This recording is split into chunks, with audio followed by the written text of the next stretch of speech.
Normal na sa akin ang umuwi ng madaling araw sa bahay, lalo na pag may taping kami sa show. Headwriter ako sa mga soap opera sa TV, minsan hanggang magdamagan ng taping. Mag-isa lang ako sa bahay na inuuwian sa Fairview. Actually, dalawa pala kami, ang katulong kong si Gigi, ang tangi kong kasama. Isang araw, 2 AM na ako nakauwi sa bahay.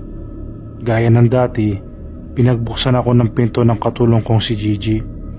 Napansin ko kaagad na matamlay si Gigi. Piniro ko pa nga. Nag-aaway na naman kayo ng boyfriend mo? Hindi siya kumibo. Matagal na sa akin si Gigi. Minsan, bad mood ito. Hinahayaan ko na lang. Mabait ako sa katulong.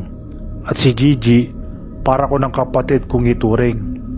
Andali niya nakakalapit sa akin kapag may problema siya sa financial man o sa love life.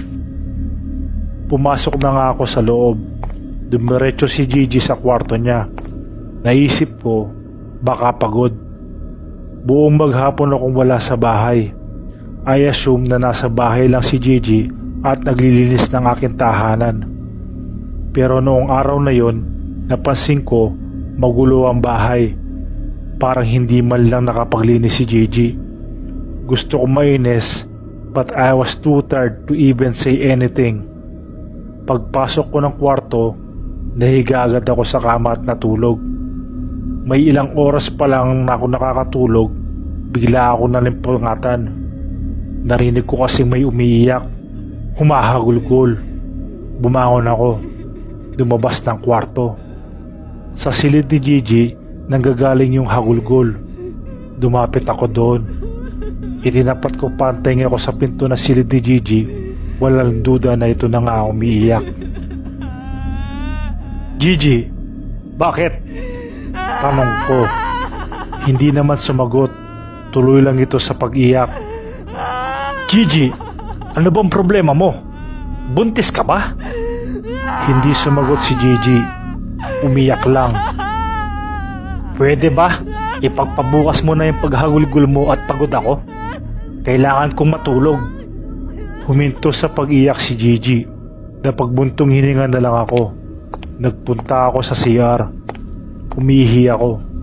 Paglabas ko, nagulat na lang ako na madatnang nasa harapan ko na si Gigi. Mugto ang mata sa kakaiyak, pero tulala.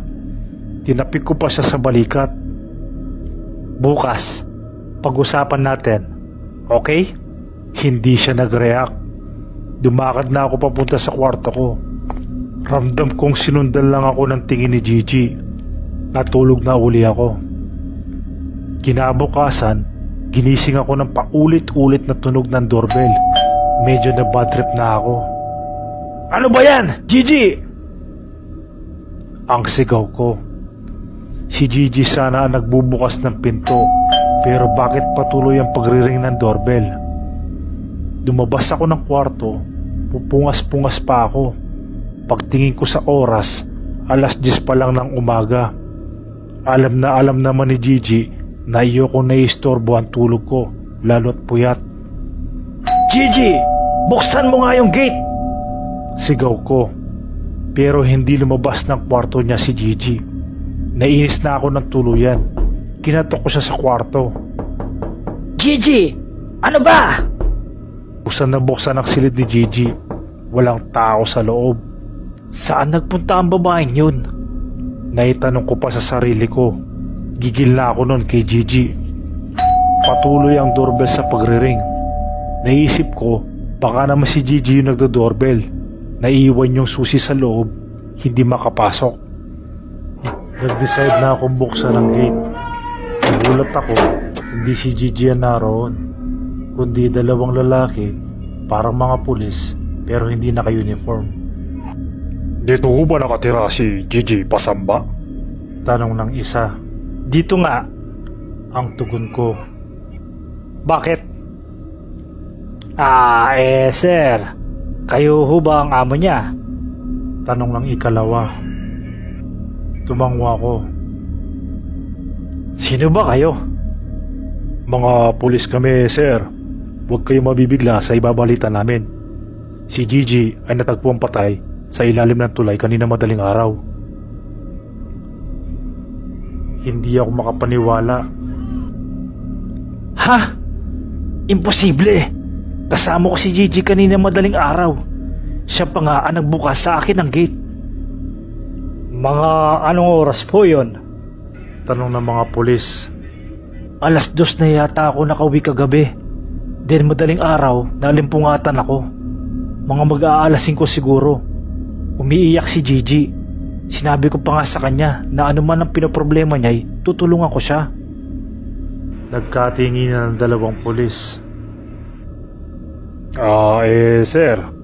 4:00 po ng madaling araw, nakita ang bangkay ni Gigi pasamba. Hindi. I'm sorry, sir. Pasensya na po sa balita.